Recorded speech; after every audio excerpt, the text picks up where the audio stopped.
to my 2008-2009 Utah Jazz video preview. This is my first video analysis of the Jazz, and if this goes well, I will most likely continue posting them along with my Jazz-related blog.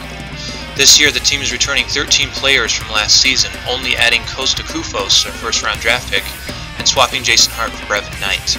They also signed C.J. Miles to a 4-year contract to keep him locked up for a little while. In preseason games thus far, the Jazz have still shown a great ability to score, but the seeming inability to defend on a consistent basis. The hot analysis topic this season is their tendency to foul the heck out of the other team. Around the West, among contending teams, Houston has added Ron Artest, and LA brought Bynum back from a season-ending knee injury. So have the Jazz improved internally enough to make the next step in the playoffs?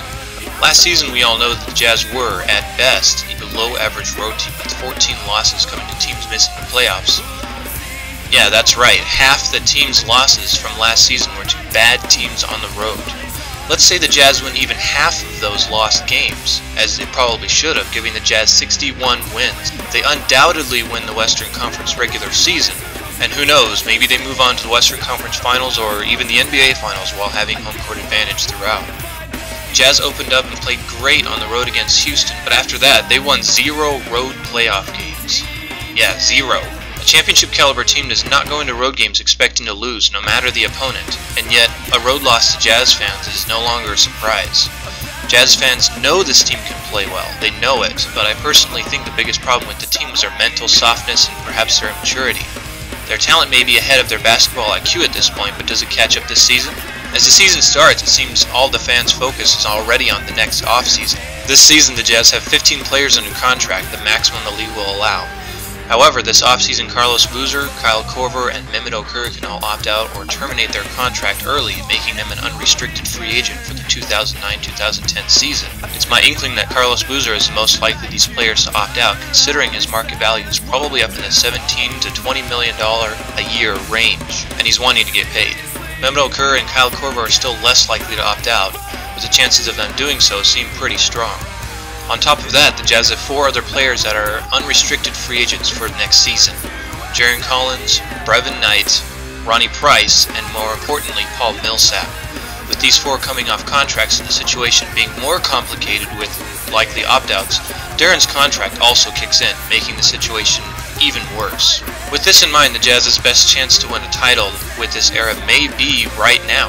The Miller family has said many times they're not willing to wade into luxury tax ranges to keep the roster intact.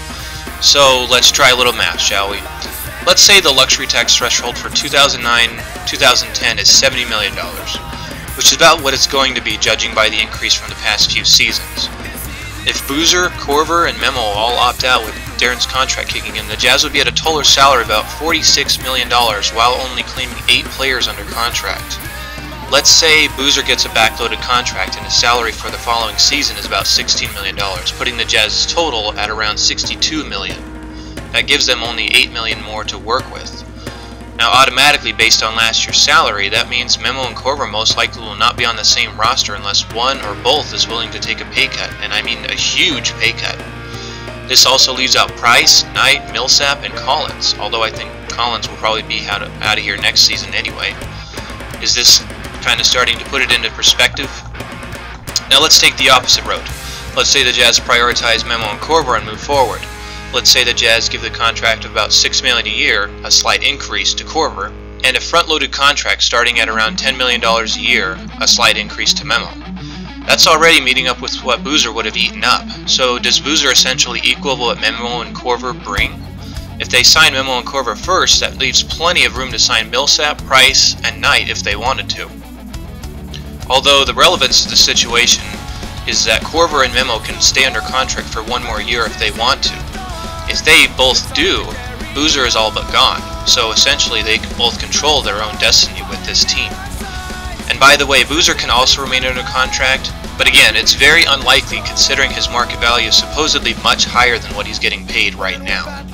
It depends on if he's willing to take less money to be on a much better team for 1 more year. Let's take a third situation where the Jazz maybe trade the most cap-consuming player on the team, Andrei Kirilenko, for an expiring contract.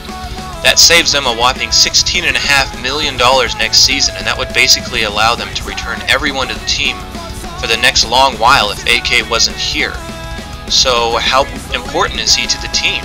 Is he worth expending to sign Memo, Boozer, Corver, Millsap, everybody, and have them on the same roster for a long while? The Jazz have some serious things to think about and evaluate in what will wind up being the biggest transaction season and offseason in Jazz history. This year and this offseason will shape the outlook of the team for the next decade, so let's hope they can figure it out and put us in the right place. So, why did I go so far to explain all of this? Well, because this situation will be looming over this team all season, really. This season is still the best chance for the Jazz to win a title unless we see some major improvement from the rest of the Jazz's roster in the next couple of years, considering that most likely we're going to be missing a major piece or lots of small pieces for upcoming years. It's really crazy to see all this piling up, but I guess that's what Kevin O'Connor and the rest of the front office gets paid to do. Now, as far as actual basketball analysis, I'd say the Jazz really have 3 things to do all season long if they want to seriously compete for a championship, and that is, number 1, to win road games. Second thing they need to do is play better defense. Number 3 is obviously stay healthy. This team has shown over the years that they have a hard time staying healthy for the entire course of a season. It's kind of ironic that I say this now that Darren is dealing with his ankle sprain, but the Jazz absolutely need to have their pieces healthy during the course of the season, especially so during the playoffs, to become a serious contender. I don't think they're one of those teams that can have a big piece drop and still compete the way that other teams could, like LA. So, can the Jazz win the title? Well, yeah, I guess they can. Frankly, they were one of the best teams in the league during the second half of last season and had a very poor display of that claim in the series against the Lakers last year. Thanks for watching, and check out my blog for ongoing analysis and input on the Jazz throughout the season.